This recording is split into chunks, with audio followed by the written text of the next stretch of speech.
So, let's jump right into it. Today, Karl Heinrich Marx. Full disclosure. Warning, I am a Marxist. Now, what does this mean? Well, first of all, obviously, I'm not a dogmatic Marxist, and I'm not here to convert you to Marxism. You remember. A skeptic first, Marxist second. So, in principle, in the spirit of Karl Popper, I would actually be happy if you changed my mind, if you showed me certain problems or issues with my views.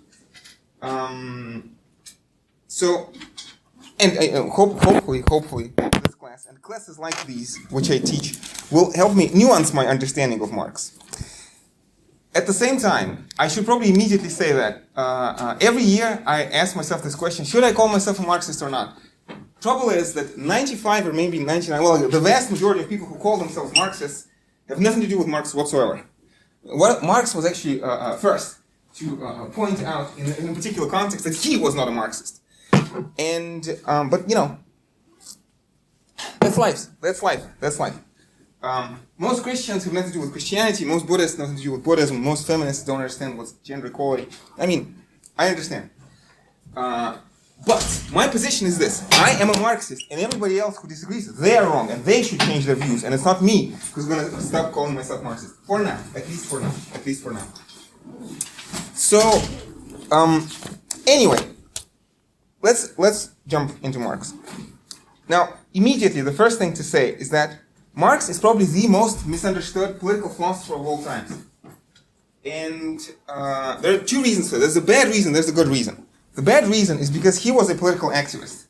And when he was acting as a political activist, at certain times he bent his theories in various ways. And that's a bad reason. And so, to some extent, again, if we want to take Marx as a political activist, Marx is to blame for us not being able to understand him fully and clearly. He should have been more clear as a political activist. But as a philosopher, it is our task. If we take Marx as a philosopher, it is our task to understand what he's talking about. And you're not university. Well, I mean, you don't have a University of London exam where you need to write about Marx. But if this was a University of London exam, this would be on you to understand Marx properly. I mean, when I teach this to international relations students, again, it is their task to free themselves, to disabuse themselves of all the stupid misconceptions which are associated with the name of Marx. Well, again, this class, even though this is not University of London course, but still we're using University of London material, so I hope you will have seen in the home assignment that Marx is much more nuanced and complicated than people usually give him credit for. And I apologize immediately. The assignment was huge and was complicated. It's true. And, you know, what can I say? I would rather assign a reading which is difficult but good, rather than assign a short but incomprehensible rubbish on Marx, which is, again, most things which are written about Marx are. I think most things are rubbish in the technical sense of the term. And again, so this is point number one, I suppose. Let's immediately, so Marx as a political activist, I think is very much to blame, very much culpable for the misunderstandings that he has caused. But as a philosopher, no. Let's talk about Marx as a philosopher. So, well, I suppose there are two places to start. One is to start with his quote-unquote intellectual biography. Again, as told by Friedrich Engels, that Marx comes from three sources: British political economy, French socialism, and German classical idealism, which is mostly Hegel, what we talked about last time. French socialism, we kinda talked about, a little bit of Rousseau, a little bit of Durkheim, even though Durkheim is writing after Marx, but you can see certain socialist elements. British political economy, I'll have to fill in some of the gaps today. Now, immediately having said that, let me signal that there are certain, and is this important? I could try to explain this, but maybe let me just leave this hanging on the board for now. In Marx, there are certain tensions. So, what are the tensions in Marx with which we have to struggle? So these are tensions, internal conflicts in Marx. Immediately, one thing to say is that Marx is a very difficult thinker to teach. Again, I call myself a Marxist, and I have spent most of my intelligent life wrestling with Marx. It's true. I mean, I spent more time on Marx than on any other philosopher. And partly I did this because I found Marx extremely worthwhile. And I would say that again, for the purpose of from the standpoint of this course, I think that Marx is the most important thinker for us today, trying to understand what is this world in which we live in is about. Again, other thinkers will fill in certain details, Michel Foucault and Emil Durkheim and Max Weber, but I think Marx forms the basis, Marx forms the core, so the trunk onto which you attach everything else. I asked myself this question: why do I talk about Marx in mid-November and not in September? I don't know. It's an interesting question. Maybe next year I should consider starting with Marx. Although that will probably scare most people away. So it's tricky stuff. I lured you in and sort of laid the trap for you, and now the trap springs. Something like that. Anyway, so tensions. So again, I've spent so much time on Marx because Marx is complicated, but also because Marx is worthwhile. It's a worthwhile complexity. I mean, in one sentence, I would say that again, Marx is so complicated because the world is complicated, and Marx is complicated because he's more complicated than others because he captures more of what the world is really about than others. And again, hopefully I'll have a chance to talk about some of this in the course of today's class. Anyway, so again, let's get to at least something more substantial. So first substantial thing I want to say is that again, there are certain tensions in Marx. First one I already alluded to is activism versus philosophy. Now Marx very famously said that theory and practice should be unified, and he talks about how all philosophers before wanted to interpret the world, but the real purpose is to change it.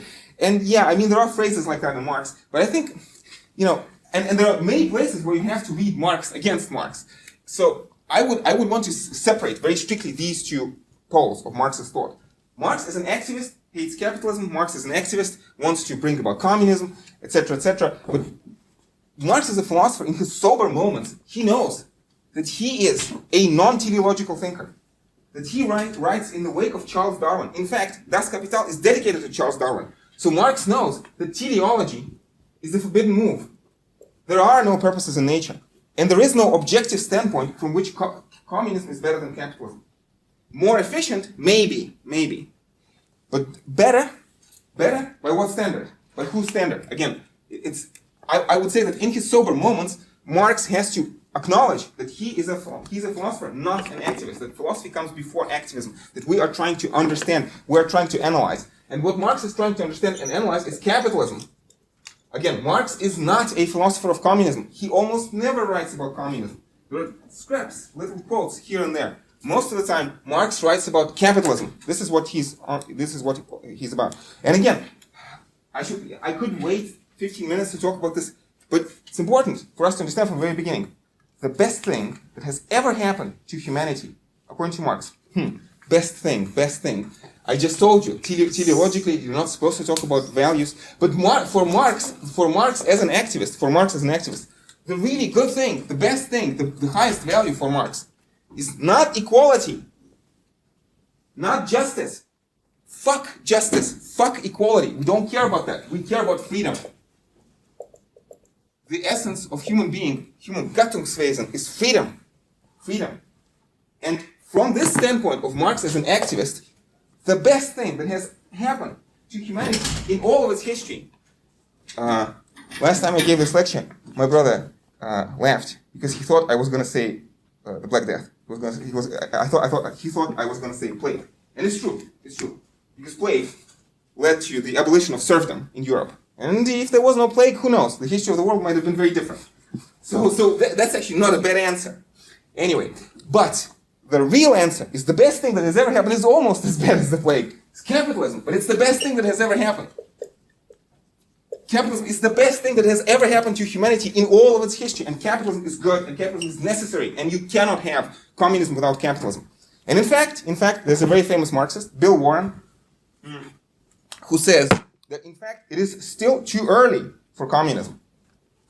For Marx, this is a valid historical proposition. For Marx, there definitely was a time in human history when it was too early for communism. Too early for communism. Now, when does this time come? It's a good question. Marx hypothesized that this time has arrived in his day and age. But if you read his writings very carefully, it's not clear if he has a bulletproof argument for that. So it is possible to argue that yes, capitalism is a wonderful and necessary good thing for Marx, And capitalism has not yet completed its historical mission. Therefore, it is still too early for communism. And again, I'm talking in general terms, and I'm sort of being very loose. But I hope to get to some of the substantial points and explain exactly what is the role of capitalism, what is the necessity, and what is it that capitalism has not yet finished doing. Anyway, so this activism versus philosophy, business, tricky business. And again, immediately, one other thing I should mention, which is hugely important. You see, this is very difficult to teach Marx, because Marx does not have a manifesto. He does not have a statement of his views.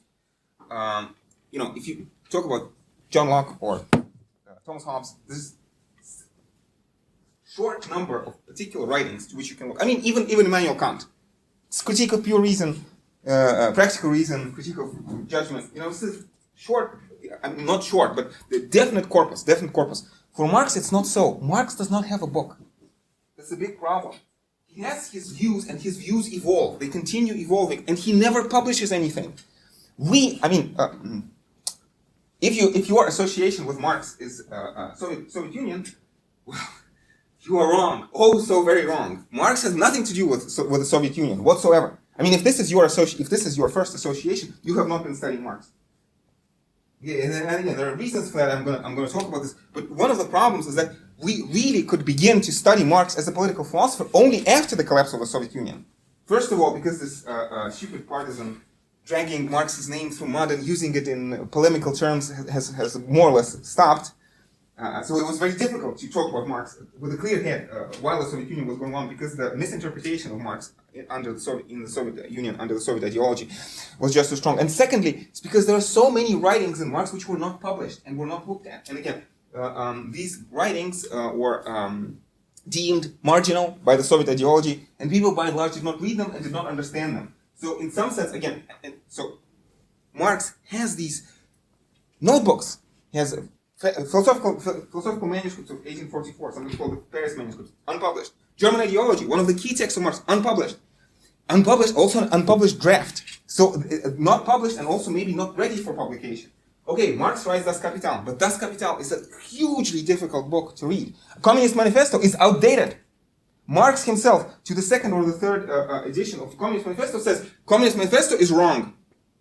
It's a historical document, that's why we're going to continue to reprint it, but strictly speaking, it needs to be corrected. There are certain things in the Communist Manifesto which Marx considers to be wrong.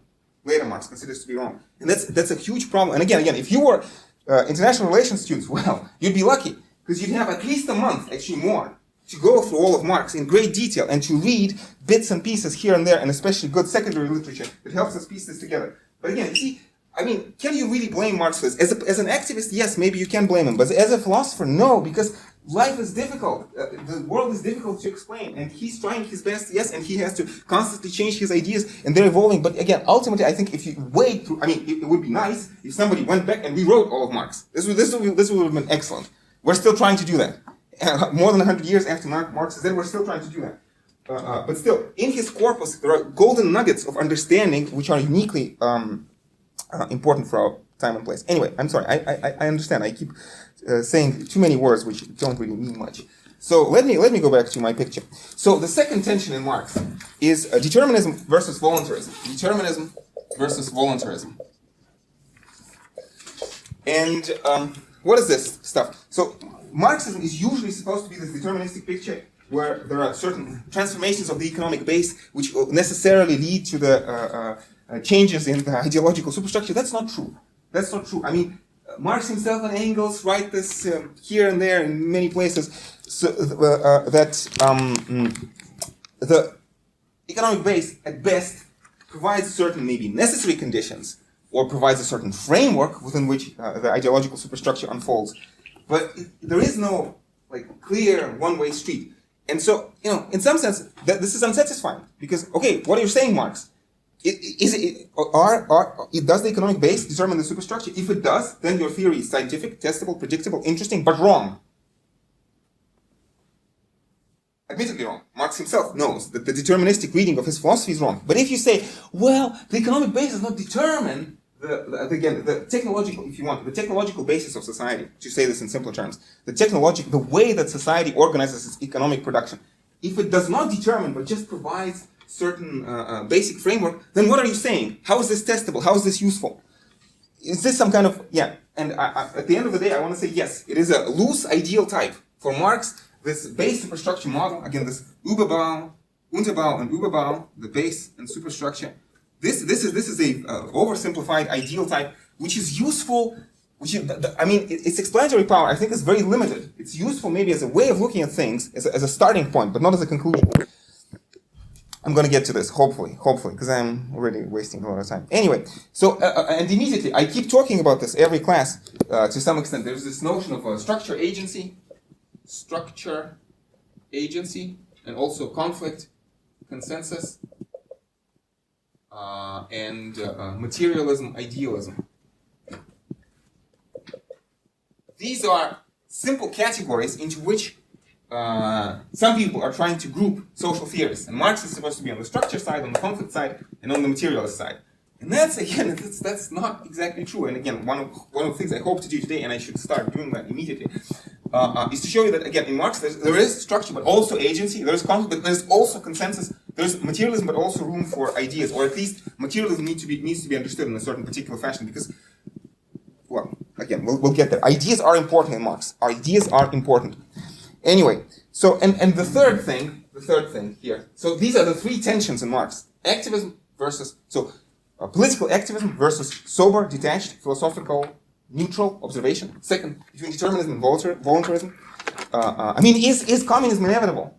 On the deterministic reading of Marx, yes, it is inevitable. But if you actually read Marx, that's not true. In the very first paragraph of the Communist Manifesto, Marx writes that the class struggle always ends, very strong statement. But okay, let's forgive him the strong statement. Always ends either with the victory of the progressive class or with the common ruin of the contending classes.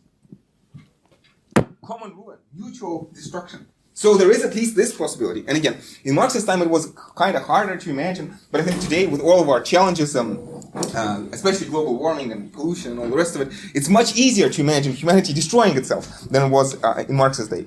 But Marx saw certain premonitions, as did Weber and as did Heidegger. Again, this is anxiety which they share. Anyway, and the last thing I want to mention, again, I'm not sure if this is going to be useful, productive for you, but this is important for me. There's this pessimism versus optimism in Marx. Because again, you see, Marx is writing as a philosopher, but also as a political activist. So often he will say, yes, communism is inevitable. Yes, communism is around the corner. But he's not saying this seriously. It's not like he knows that this is going to happen. These are slogans. And I'm sure, in many other times, and you can see these hints in his writings, that he becomes deeply pessimistic, and realizes that no, capitalism is maybe here to stay forever. And people are doomed, and maybe humanity will destroy itself. The trouble is that Marx is his temperament is optimistic. So when in his pessimistic moments, he doesn't write anything. He goes into depression. He doesn't write anything. So there is this side to Marx, but it's silent. But it's there, and it's important to keep in mind. Okay, so let's get into the gist, and let's start. Marx is huge, and Marx is systematic.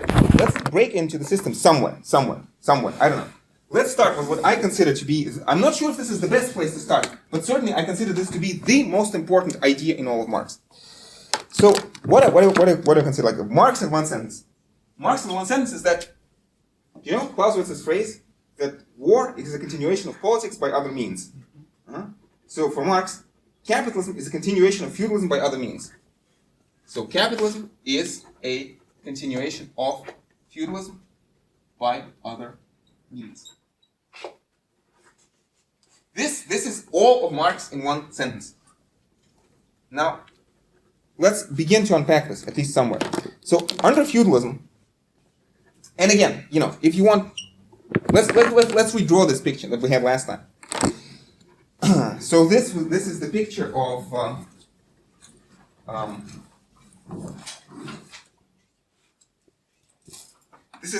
of transition to modernity. Remember, social theory. The biggest problem in social theory is transition to modernity. And Hegel gave us these wonderful terms, which many philosophers will find useful. So we begin with some sort of undifferentiated unity. Undifferentiated unity. So this would be a harmonious state of society, which is harmonious Because people are unfree. People are unfree, people are unconscious, or at least not fully conscious, not fully self-conscious. So the world is, the social world is relatively harmonious because people do not have true autonomy. Then, when people become self-conscious, or begin to realize their self-consciousness, maybe in the scientific revolution, maybe in the French Revolution, and again, maybe write this somewhere. So I said Marx, British political economy, French socialism, German classical idealism. But what Marx is trying to do with all these three is to think through the combination of the French Revolution and the Industrial Revolution. What do the French and the Industrial Revolution mean for our purposes? Now, why am I talking about this now? Because the French and the Industrial Revolution, this is the differentiated disunity. Differentiated disunity. This is what these two things give us. They give us autonomy. They give us freedom to conflict, freedom to destroy one another and maybe destroy society, freedom to unleash the Hobbesian war of all against all. And finally, at the end of times, according to Hegel, we get the differentiated unity. And again, so for Hegel, this is the Rechtsstaat. For Durkheim, this is what Durkheim calls the normal, as opposed to abnormal division of labor. And in some sense, this is, one of the most forceful, maybe one of the most useful formulations of the project of the Enlightenment project. This notion that human beings, through their reason, can understand the laws of society such that at the end of times, the interest of the individual and the interest of the community will be in line. And again, I gave you, in the beginning of this course, I gave you this issue. I gave you this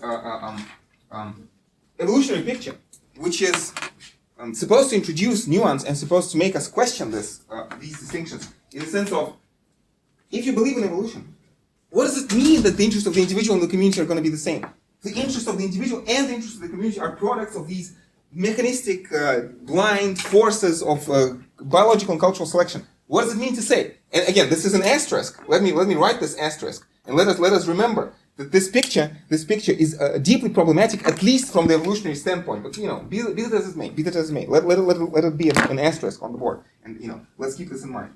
But let's go back to Marx. So, what does it mean to say that capitalism is a continuation of feudalism by other means? Well, again, for the purposes of this class, and again, Marx does not have a manifesto, because he's never finished writing his manifesto. Marx is work in progress. It's a very fruitful work in progress. It is work in progress. So what I'm going to do is I'm going to take Marx, and I'm going to, as Foucault talks about this, I'm going to use Marx as a toolbox. I'm going to take tools out of the box, and I'm going to use Marx for my purposes, and I'm going to make Marx groan and squeak under my hand. I'm going to do with Marx what I think is useful productive reading of Marx. So what is the useful productive reading of Marx as far as I'm concerned? Again, is to, first of all, remember that Marx is talking about ideal types. He is not talking about reality. Das Kapital is the critique of political economy.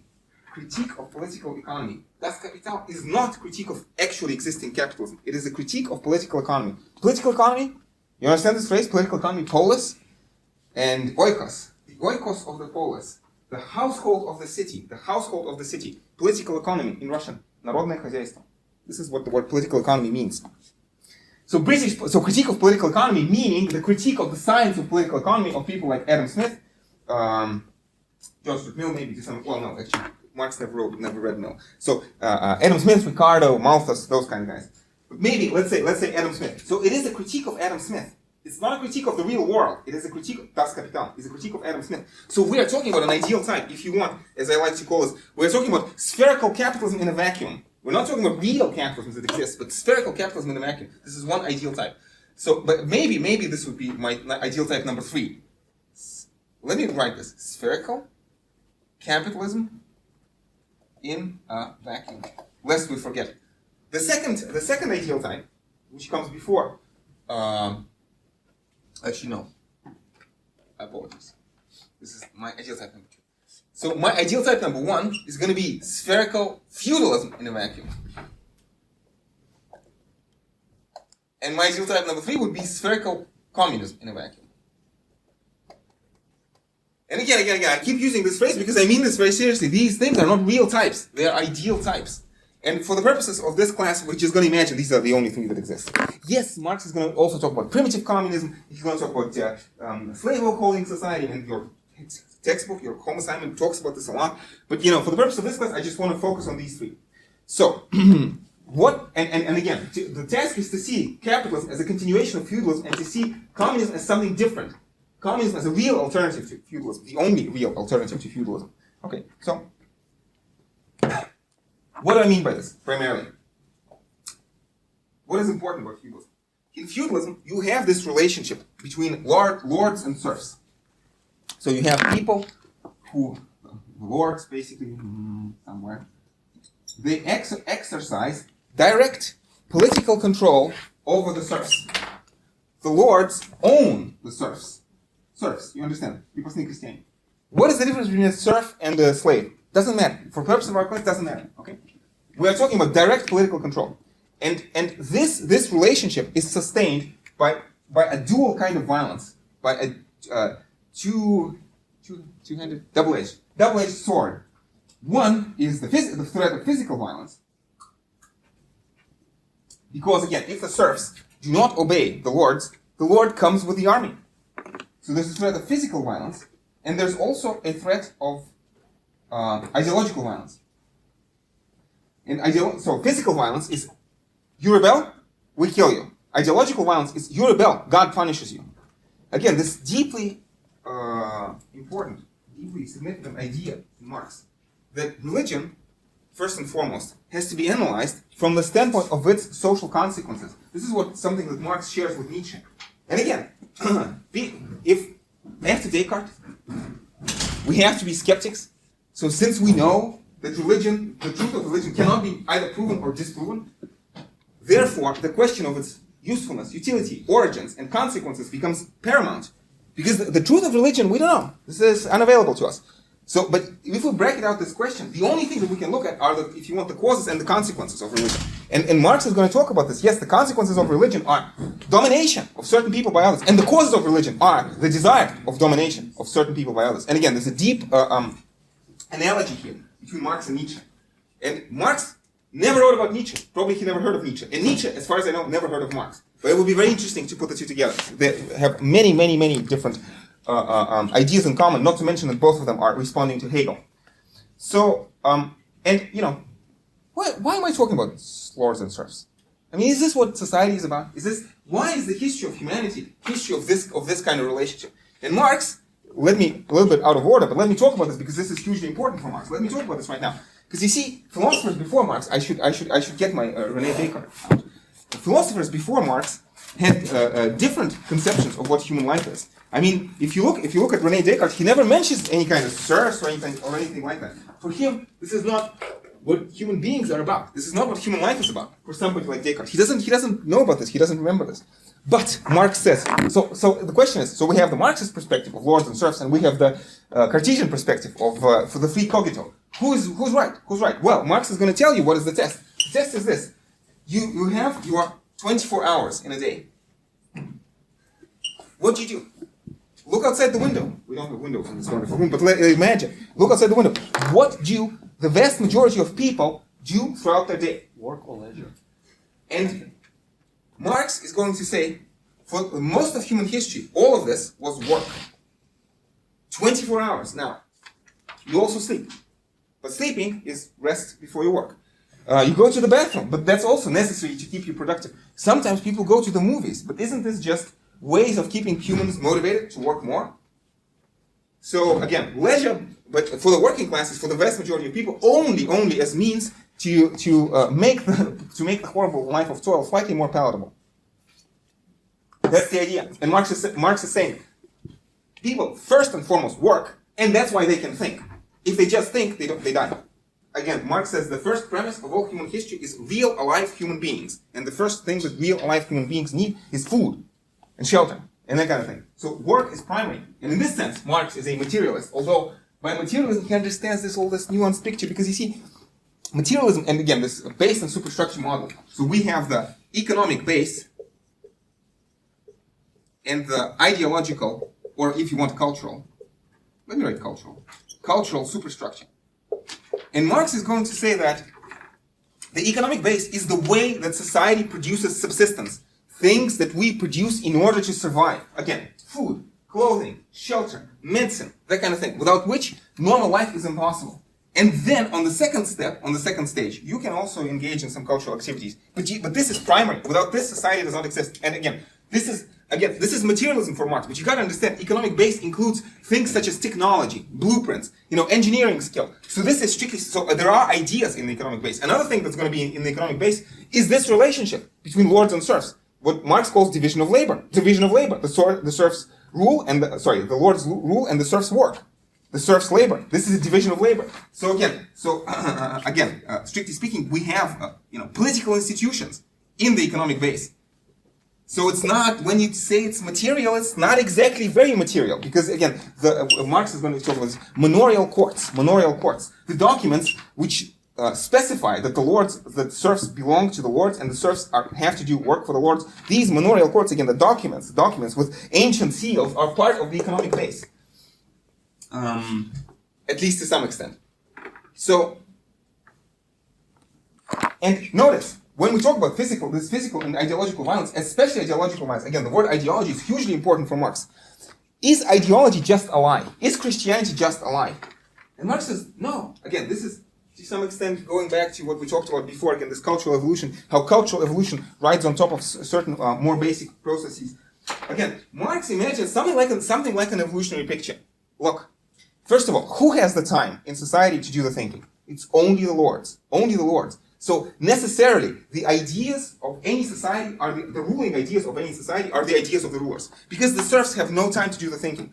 And so, if the lords are trying to explain the world, trying to understand their place in the world, they can either confront the situation head on and say, "Yes, I am an exploiter. I own these people as slaves, and only because of the force of my arms, they are forced to work for me." You could say that. You could say it. But that's a very uncomfortable thing to say. And in fact, if you believe that, maybe you would feel guilty and ashamed and stop being a lord. So there's a certain, as Jerry Cohen puts it, again, probably the most important, should I write this on the board somewhere? This is probably the most important Marxist philosopher of the 20th century. Jerry Cohen, he died recently, unfortunately. There are many people who, most important philosopher after Marx. Most important Marxist philosopher after Marx. Probably this title goes to Antonio Gramsci, but sort of the 21st century, this is going to be Cohen. Contemporary Marxist. And Cohen is going to say there's something like a natural selection, of superstructures. So superstructures are not directly generated by the economic base, but again, what is the economic base? The economic base is that the lords physically dominate the serfs, and then there's a certain process of random selection. Through some random mutation, people arrive at this idea of Christianity, and Christianity says, look, everything is because of God. And therefore, slaves should obey their master. All power is from God. And this life is not important. The next life is going to be more important. So if you were born a lowly serf and you suffer, that's good. That's excellent. Don't rebel. Just continue working. So Cohen is going to say that for some random, extraneous, doesn't matter, for some different reason, people come up with this idea, and this idea sticks because it's in line with the economic base. It helps support the economic base.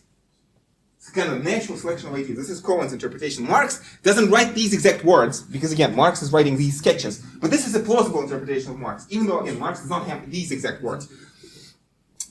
Anyway, so lords and serfs. This is feudalism. Again, direct political control. And again, notice, for us, it's so easy to look backwards and say, of course, yes, feudalism is this unjust, horrible society in which some people dominate others. Again, as descriptive philosophers, not as political activists, we shouldn't use the words horrible. Because we know, at least according to contemporary physics, that the whole world just is der Schlund des zwecklosen Chaos der Materie, right? The abyss of the purposeless chaos of matter. So nothing is good or bad from the standpoint of this picture, right? So as sober philosophers, we shouldn't say that feudalism was horrible. But as political activists, or at least as alive human beings with emotions, we would not like to live in this kind of society. Anyway, so and it's easy for us to understand the history of the past as history of domination. Okay, domination is an objective term. It's a not value neutral term. These people objectively dominate these people. And we can think of ancient Egypt or again medieval Europe, and it's clear to us that there is a fact of domination. But we look around today and, well, I'm not sure. Strictly speaking, technically speaking, according to the Constitution, everybody is free. Well, I mean, when I look outside the window, I'm not so sure. But at least according to the Constitution, if you go into the supermarket, I choose what to buy, and, guy next to me chooses what to buy. So maybe we're free. Who knows? And Marx says, well, he doesn't say it's laughable. That's mystification. That's ideology. Because we have the same thing. We have the capitalists, the bourgeois, which is, by the way, you and me in this room. Sober reminder, and including me. And we have the proletariat. And the idea is that this relationship is essentially the same. And there is still threat of both physical and ideological violence. Our ideology is different. It's not Christianity anymore, at least not everywhere. But now we have this market ideology and this form of freedom. Marx is going to talk about this idea that according to the Constitution, everybody is free. And in fact, all economic relations are uncoerced. And again, Marx is going to say, no. Again, this is a very important point of contention in Marx. Economic relations are political relations. Economic relations are political relations. Again, if from the time you wake up in the morning until the time you go to bed at night, your life is scheduled by external economic necessity, and then once every 4 years you get to vote, that's not freedom. That's not freedom, and that's not political freedom. By the way, so who's Marx? I would say that Marx, again, this notion of freedom, Marx, first and foremost, is a political philosopher. We're talking about political freedom. Anyway, and this would be not political unfreedom. And again, so the bourgeois control, the proletariat work. Now again, what is the difference between capitalism and feudalism? Capitalism is feudalism on steroids. It's like the relationship. I mean, in some sense, we still have lords and we still have serfs. But these relationships are, in a certain important sense, abstract. And they are, more importantly, they are mediated through the market. And if you want, they are mediated through money. So, again, how does this work? So this is an unpalatable fact. And I'm not sure, I haven't yet found good rhetorical form to give this class. Because I understand, rubbing it in that I'm a bourgeois and you're a bourgeois too, that doesn't sound very well, but it's true. So I know, again, maybe I'll find ways to dress this up better for future classes. But for now, let me just say it the way it is. So again, I, as a bourgeois, when I go into a store and I have these bits of paper in my pocket called bills of rubles or something like that, right? And I buy a loaf of bread or something. What I actually do is that there's a poor unfortunate person who is forced to work by economic necessity, and this person retroactively becomes my serf. Again, these dollar bills or whichever, bills, money, allows me to take control in the past, retroactively, of this person's labor and force them to do something for me. Again, in the past, particular lords used to have particular serfs. Now, all of the bourgeoisie collectively exploits all of the proletariat. And you can establish a direct one-to-one relationship only, in this particular point of transaction. And obviously, every transaction is complicated because, okay, I pay money to this person, and then, there's this whole complicated chain of production. Because again, in feudalism, everything is very straightforward. There's a serf, he works on the land, he grows potatoes, and he takes these potatoes to the lord. Whereas here, many people are involved in production. There's problems of distribution and division of labor, all that kind of stuff. But in a generalized fashion, in a generalized abstract fashion, we still have lords and serfs. But this is just mediated through the market. But again, for Marx, economic relations are essentially political relations. So when a person is working in a factory, is forced to work in a factory, this is a political relation. Again, you say forced. Forced by what? By force of arms? No, by economic necessity. Again, look outside the window. Most people, they work. Why do they work? Because they choose to work? Because it's their choice? Free political choice? No, they have to work. Otherwise, their life would be horrible, or maybe they would even die. It depends on what country you live in. But again, it is impossible for most people to not work. And Marx is going to remind us that a very important part of this picture, that, again, yes, you are talking about freedom. So capitalism gives us freedom. But capitalism gives us a certain kind of freedom, only formal freedom. So let me maybe erase something. Let me erase this, and let me talk about capitalism a little bit. But anyway, even though Marx is criticizing capitalism in certain ways, still, capitalism is the best thing that has happened to humanity ever. And I need to explain how exactly that works. By the way, talk about bourgeois proletariat. Is everybody either bourgeois or proletariat? Ideal types, ideal types. These are also ideal types. Are there necessarily only two classes? Could there be a middle class? Yes, of course. But again, you know how real types work. How real types work. Real types are combinations of ideal types. So you could be a little bit of both. And you can be a bourgeois with respect to some proletariat, or you can be a proletariat with respect to some other bourgeois. That's also possible. Yeah. What is this wonderful thing that capitalism does for us? Well, I can't find it, but hopefully I remember. Oh no, I actually have it. So the first thing, which is really, really absolutely necessary for Marx, is technological progress. Because, again, undifferentiated unity, if you think back to ancient hunter-gatherers, the idea is that all of their time, so, I mean, is this demographically true? No. To some extent. To some extent. All of their free time has to be spent looking for food. Or if it's not true for ancient hunter-gatherers, it's certainly true for ancient agricultural society. Okay, that's an interesting point. That's an interesting point. Let's talk about this maybe in the seminar. Anyway, so still, the idea is that again, in the ancient times, all 24 hours had to be used for work. Again, you rest, you sleep. You also, very importantly, you procreate, have sex, and have children. But that's also part of the labor process because you need to have replacement labor in the next generation. Again, sex for Marx is very directly work because you're producing future workers. Again, taking food is work because you sustain your body in order to be able to go into a factory, but also having children is work for the exact same reason because these are people who are going to replace you in the factory tomorrow. So and again, so this was a necessity. This was a necessity, and Marx says that without technological progress, either nobody can be free in society, or very few people can be free in society. And it's a necessity of life that most people have to work. And without technological progress, communism is absolutely impossible. And this is the first reason why having communism in Russia was laughable.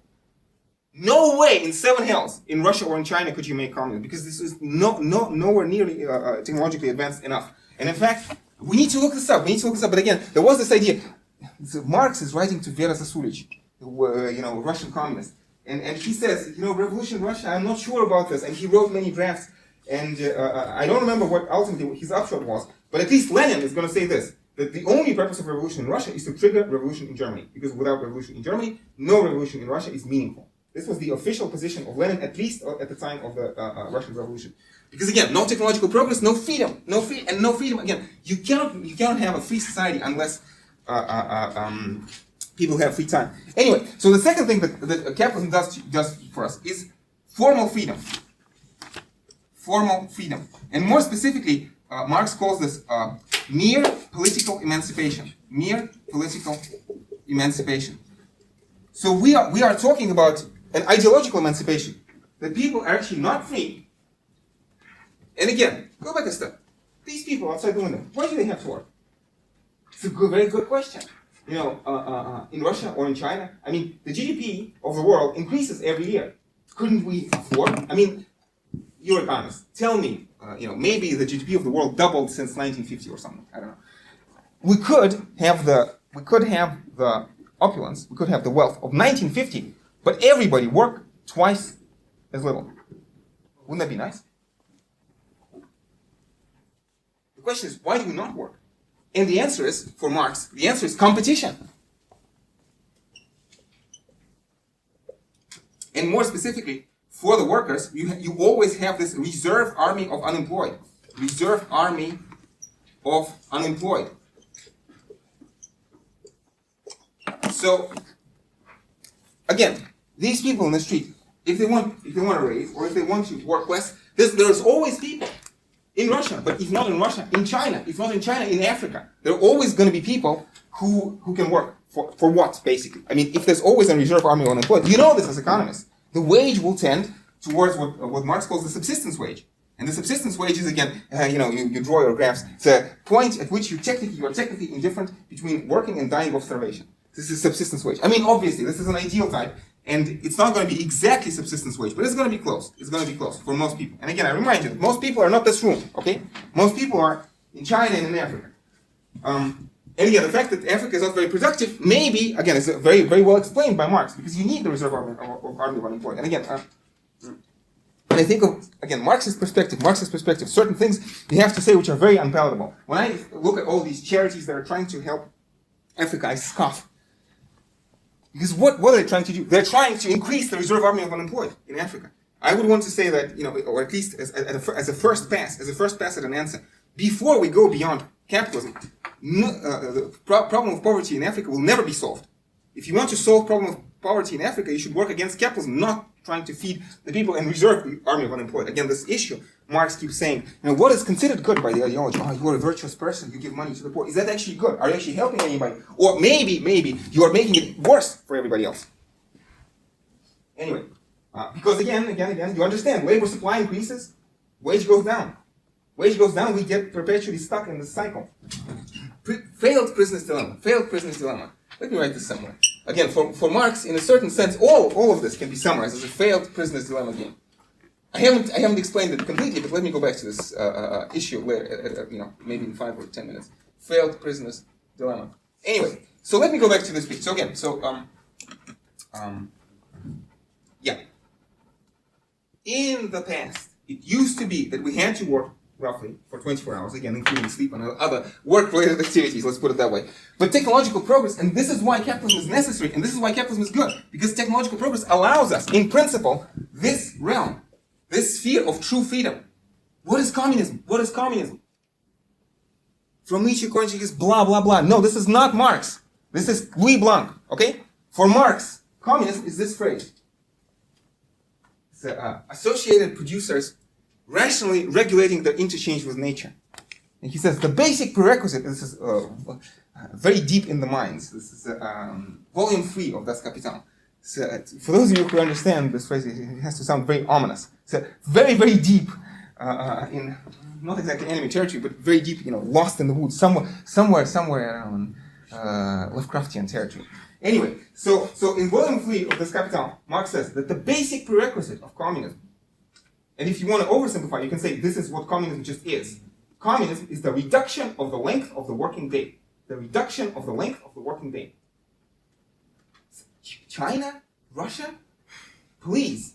Reduction of the length of the working day is the basic prerequisite of communism. This is what we're talking about. Again, what I said a couple of seconds ago. Again, we could go back to maybe slightly less material abundance, although most of this material abundance is wasted anyway.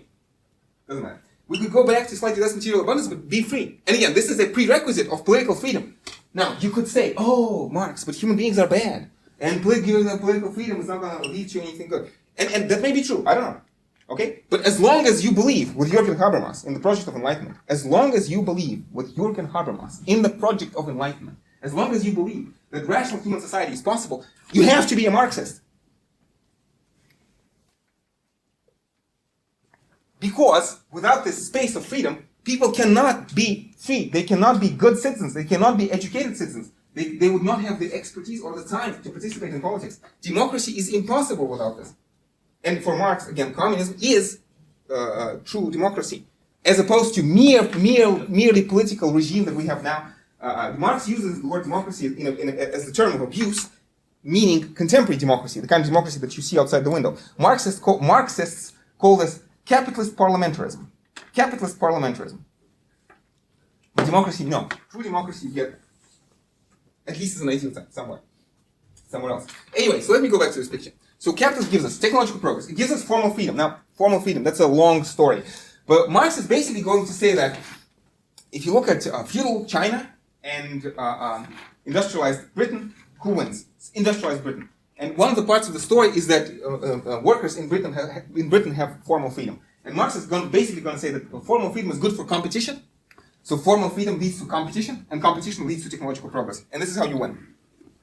And like for Marx, formal freedom is a necessity, it's a political necessity. Unless you provide your citizens with formal freedom, you will not be competitive in the international arena. So basically, international competition, including violent competition through war, will force your countries to adopt formal freedom. And notice, structure agency. All this stuff is mostly on the structure side. It's not because capitalists are good that they give workers rights. No. They're not good, but they're also not bad. It's very important. Capitalists are not bad. They do what they have to do in order to survive. Again, I wrote competition. Let me write this. Coercive laws of competition in the market.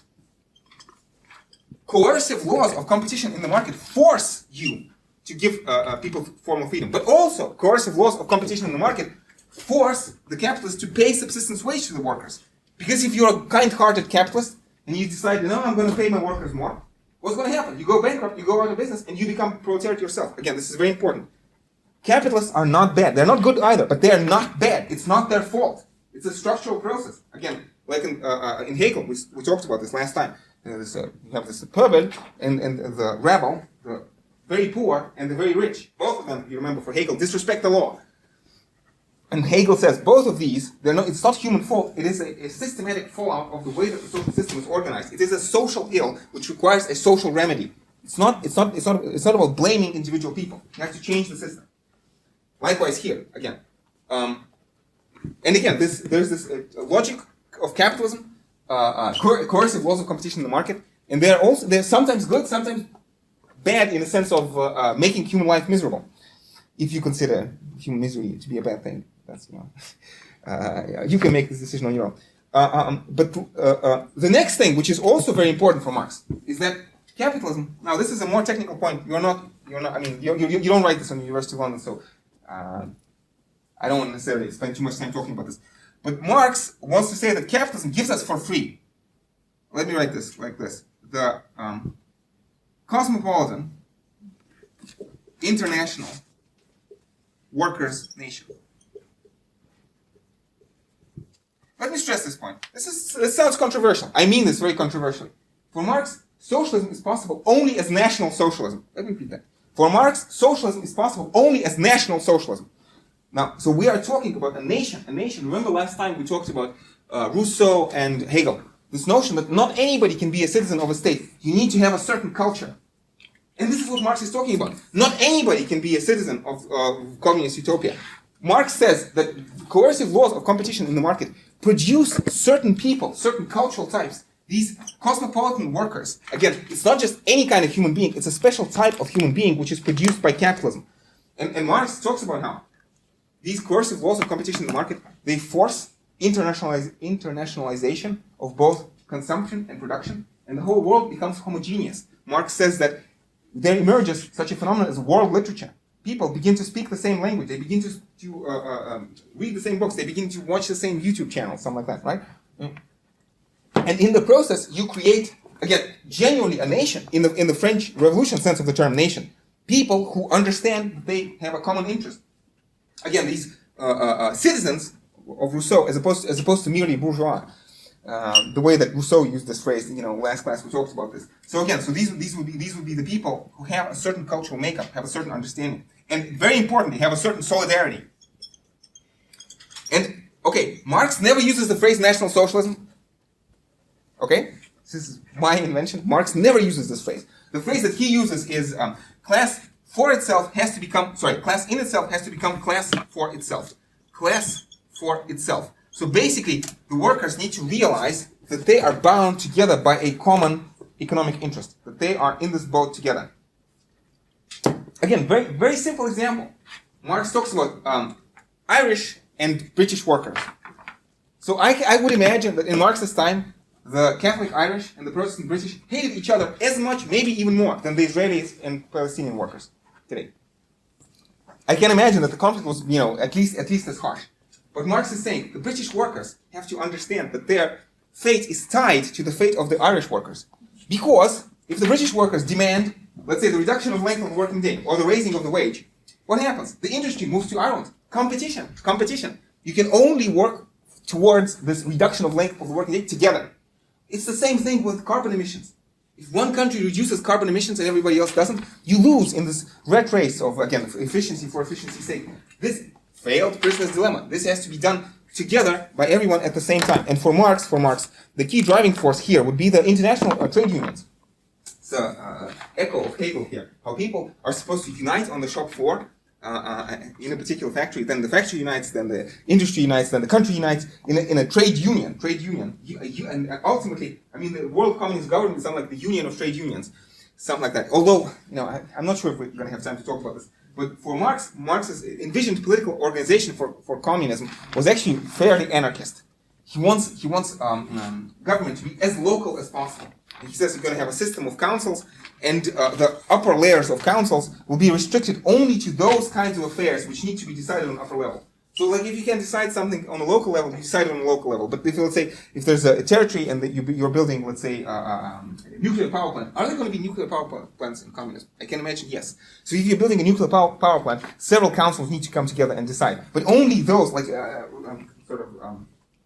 issues which demand this higher level coordination. Anyway, so these are the three things, and then there's also thing number 4, which is wonderful, which capitalism also does, and supposedly does for free. Let me erase this. And this thing number 4, let me put this in brackets, maybe in double brackets, triple brackets, because Marx, it's not clear how far Marx believed this or just hoped. He says capitalism is going to destroy itself. The final, last, and wonderful thing that capitalism does is it destroys itself. Self-destruct. And his logic was very simple. Again, you have the workers, and you pay the workers the subsistence wage.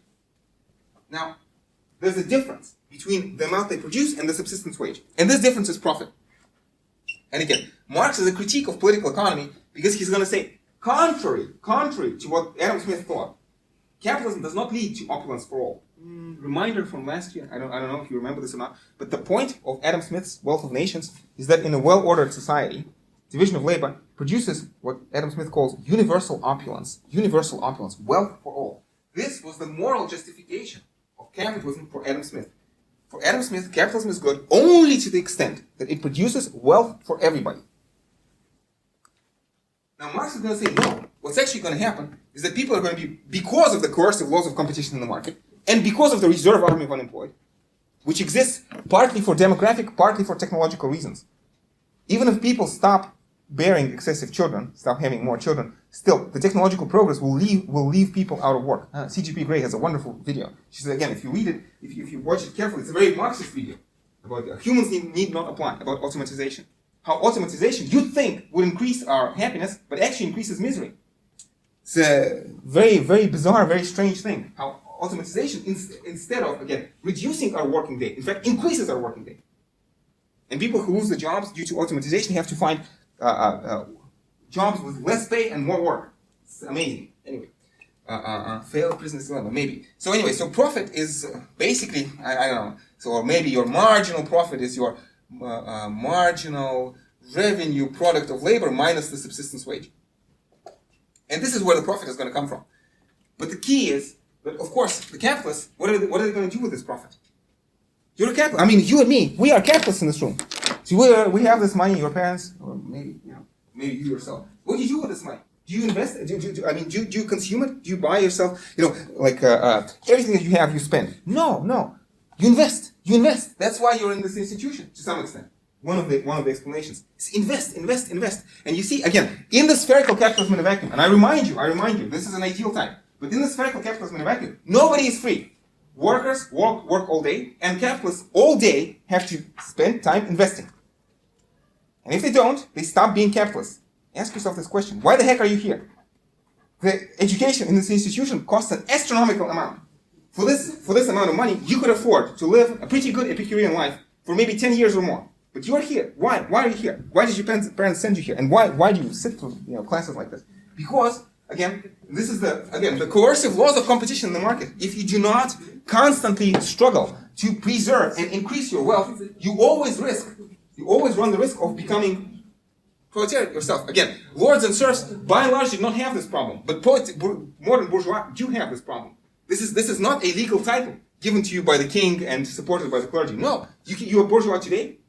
Tomorrow, ruble collapses, and you are proletariat. It's an unfortunate story. God forbid, Jupiter forbid.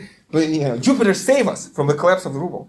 What am I talking about? Okay, it's diversification of risks, portfolios. Ruble collapses, short sale ruble, no problem. Whatever. Sorry, I digress.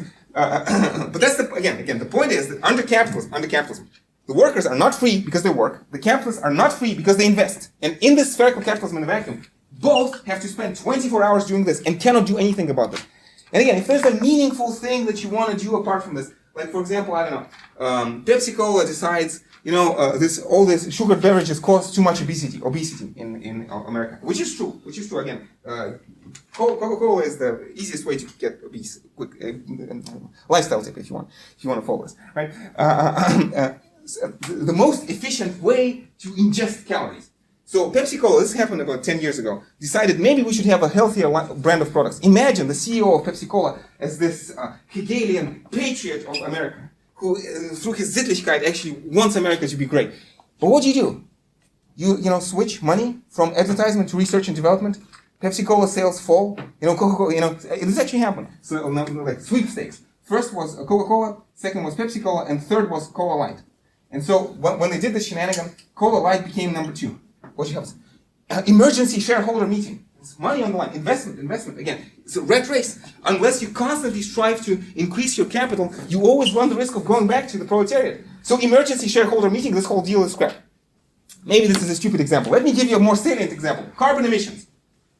If we could solve this failed prisoner's dilemma, this would be so easy and so straightforward for everybody at the same time to reduce this. It's not Newton's binomial. It's not a particularly difficult thing to do. Trouble is, the first mover, the first person who moves, loses.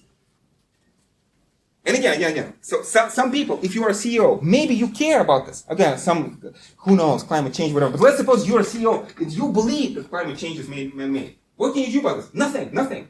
Again, human beings in this spherical capitalism in a vacuum have no freedom whatsoever. The workers are slaves to their labor, and the capitalists are slaves to their capital. It's a very interesting question. Like, if somebody gave you $1 million, would this make your life easier or harder?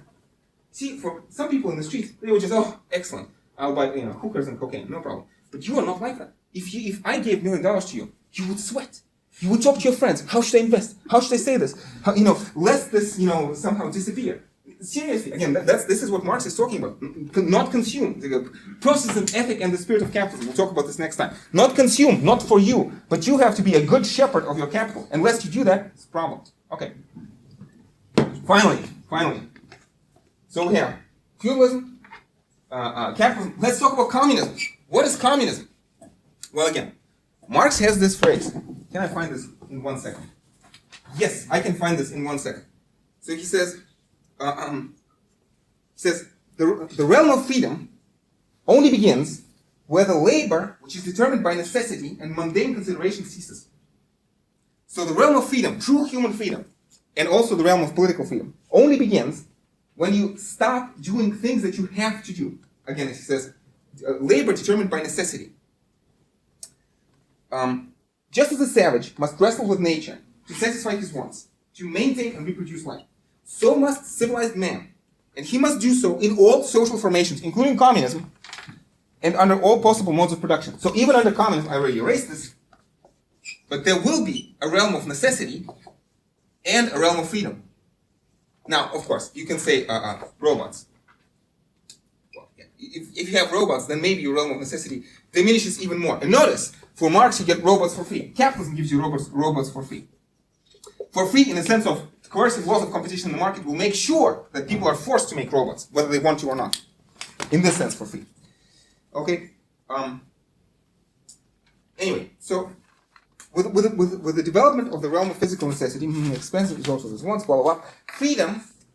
Freedom in this field, realm of necessity. Freedom in the field of producing means of subsistence. Freedom in this field can only consist in socialized man, the associated producer, rationally regulating their interchange with nature, bringing it under their common control, instead of being ruled by it as by a blind force of nature. By the way, let me pause here. It's completely out of order, but yeah. So, like Hegelian civil service elite, the idea that some bureaucrat somewhere, in the cabinet will decide what you do with your life. This is unfreedom. Oh no, this is unfreedom. Some person thinking for me, that's bad. But blind forces of the market deciding what you're going to do, that's no problem. Dissonance. I mean, why the heck are you here? Geez, like you dreamed of becoming an economist since the age of 5. Or are you here because this is the most efficient investment of your time in terms of return? Who decides that you're going to be the economist? You, or is it the laws of the market, which are, again, impersonal, blind, etc., etc.? And at the end of the day, I want to ask, why is being slave to market forces, why is this better than being slaves to some meritocratic civil service elite that Hegel talks about. And Marx wants to say, no. We have to go beyond that, and we have to find a way of rationally organizing our free time and deciding what we want to do, and not be ruled by market forces as by a blind force of nature. Anyway. So, and then he continues. Beyond the realm of necessity begins that development of human energy, which is an end in itself, the true realm of freedom, which, however, can blossom forth only with the realm of necessity as its basis. The shortening of the length of the working day is its basic prerequisite. This is Capital, Volume 3, Chapter 48, if you want to look this up. So, but yeah, what's the point? The point is this. Socialized men, associated producers, rationally regulating their interchange with nature. So, not serfs being ruled by lords, not proletariats being ruled by the bourgeois, and the bourgeois are ruled by the coercive laws of competition in the market. The bourgeois are not in charge. They don't decide. This is the market decides. But instead, under communism, should I erase anything? I don't know. Let me erase this. Under communism, we decide freely. You can say, well, what does it mean freely to decide? Is there such a thing as human freedom? Well, let's leave this question aside. Maybe we'll return back to it. But again, to the extent that you believe in human freedom, in some sense at least, you know I'm a determinist, but at least in political sense of the word freedom, and to the extent that you believe with Jürgen Habermas and in the Enlightenment Project, this is what we're talking about. Again, free, rational decision. And this is how we work. Again, people say communism has been tried and failed. Nonsense. If students write this in University of London exam, points off. It's not true. It's not true. First of all, neither China nor Russia were officially communist. So this is historically, factually inaccurate. They were built socialism on the way to communism. Okay? It's not true in any shape, manner, or form. But secondly, much more importantly, when we talk about Soviet Russia and communist China, are we talking about anything like what's on the board? It's a free, rational decision, reduction of length of the working day, associated producers. Come on, it's ridiculous. I want to say, it's not that communism has been tried and failed. No, communism. Remember, ideal times. You can see communism already. Communism has been tried and has succeeded with flying colors. Let me give you an example. There are two examples, one probably better than the other. Wikipedia.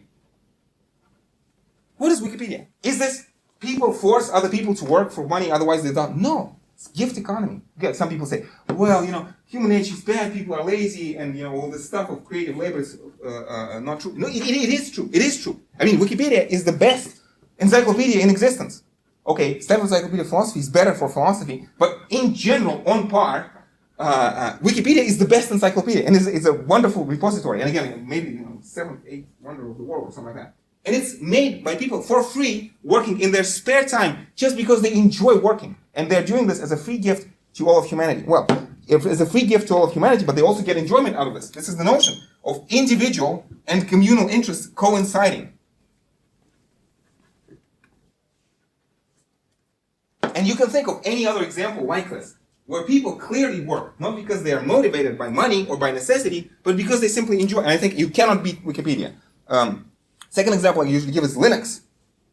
Open source software. There's so many wonderful programs which are open source. People do this. I mean, you could say, well, it reflects well on their CV. So maybe this is a less perfect example. Because I'm sure nobody writes on their CV, I wrote articles for Wikipedia. Or at least most people don't. Another example I sometimes give, although this is a very controversial example, Large Hadron Collider.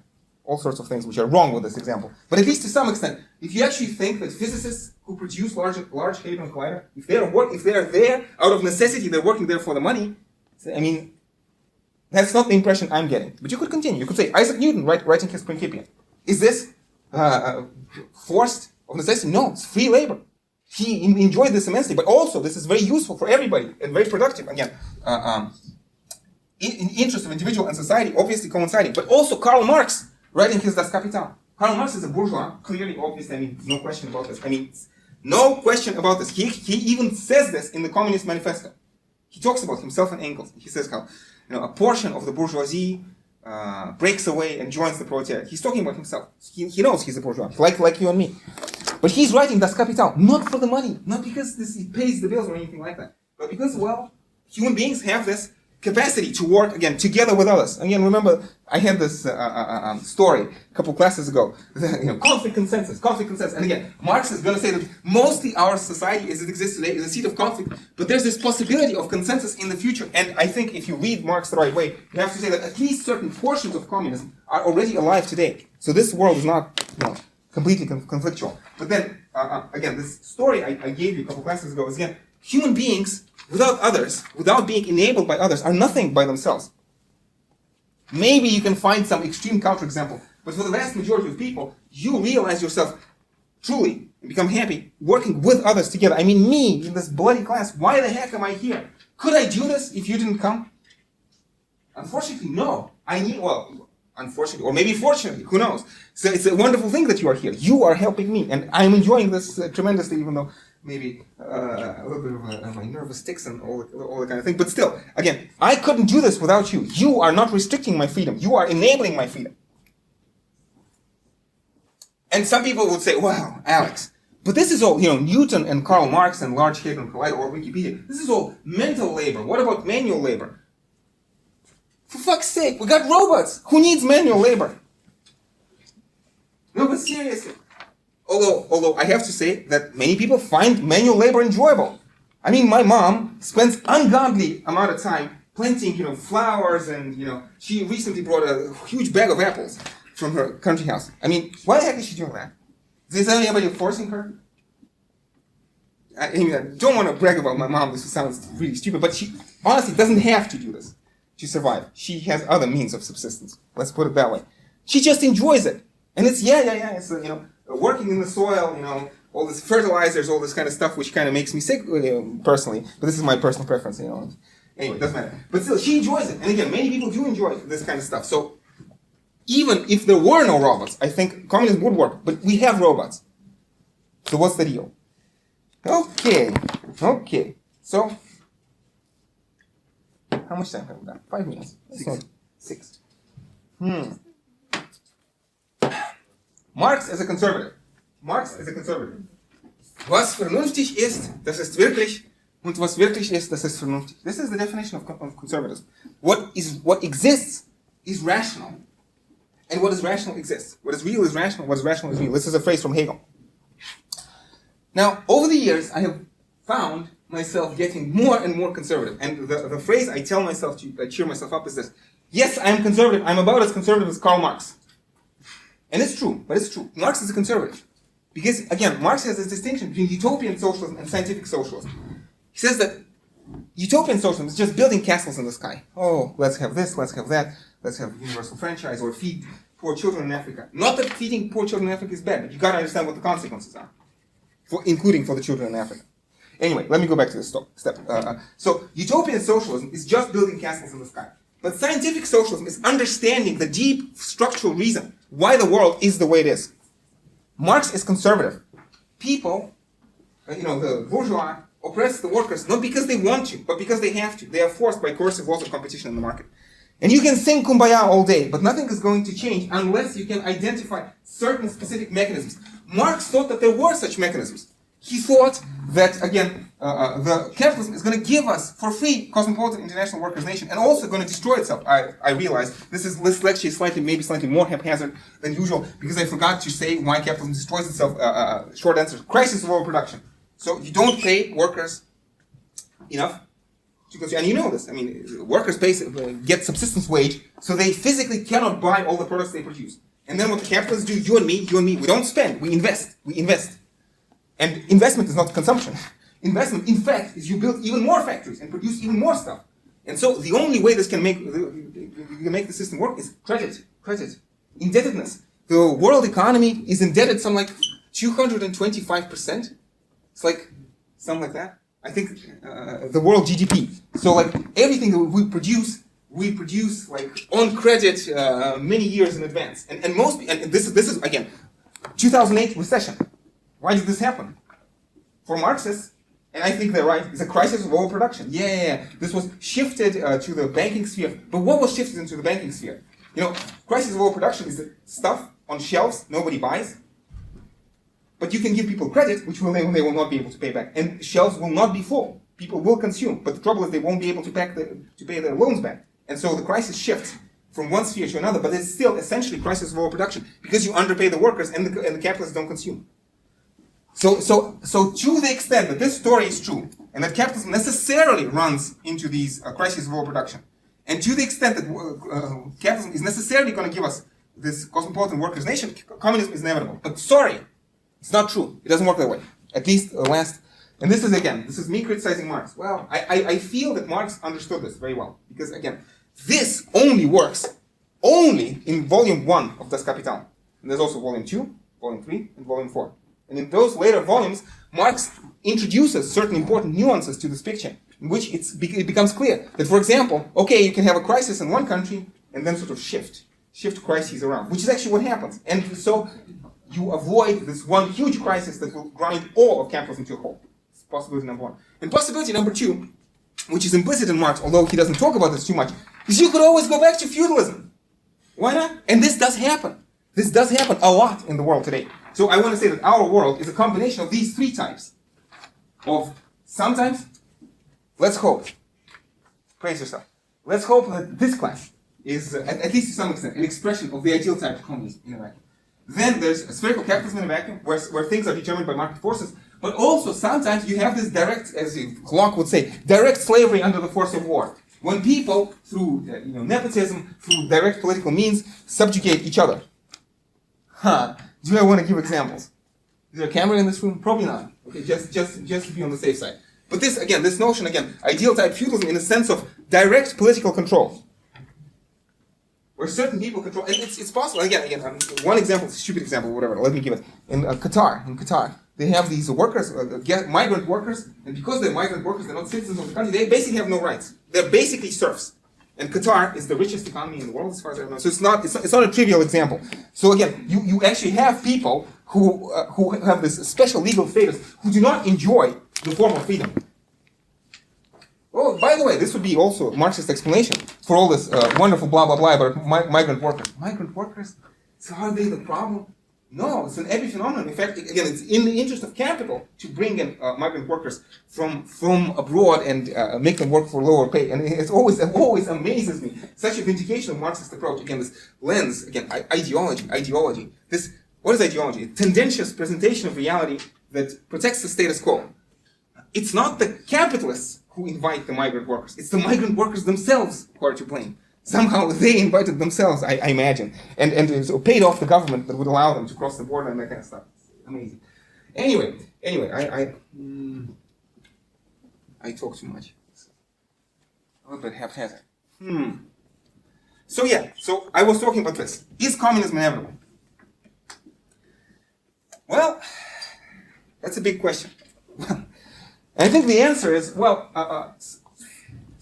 again, the combination of 3 types, and there are certain reserves, especially bringing back the type number 1, which tell us that maybe this kind of, all this horrible situation can go on forever indefinitely. But, as one Marxist puts it, actually global warming is going to be our savior, because global warming will force people to cooperate. And unless they do, global warming and pollution, unless they do, global challenges will destroy people, destroy humanity. Again, this notion of great filters, Fermi's paradox. And yes, French, so on my pessimistic days, on my ataraxic days, I think everything is just fine. We can just sit and meditate. Who cares? On my pessimistic days, I think that we're going to continue indefinitely into the future by this combination of feudalism and capitalism. But on my optimistic days, I'm reminded of a wonderful French slogan of May 1968. The choice is very simple. Socialism or barbarism. Socialism or barbarism. And this gives at least a slight hope that human beings, by not wanting to go back to barbarism, will have to choose socialism. Okay, I understand this was maybe a little bit too pretentious and very haphazard. Certainly very haphazard. But still, I hope this was fun. So if you have any questions, I would certainly be more than happy to answer. Otherwise, thank you so very much for bearing with this incoherent rambling, and I will see you in the seminar.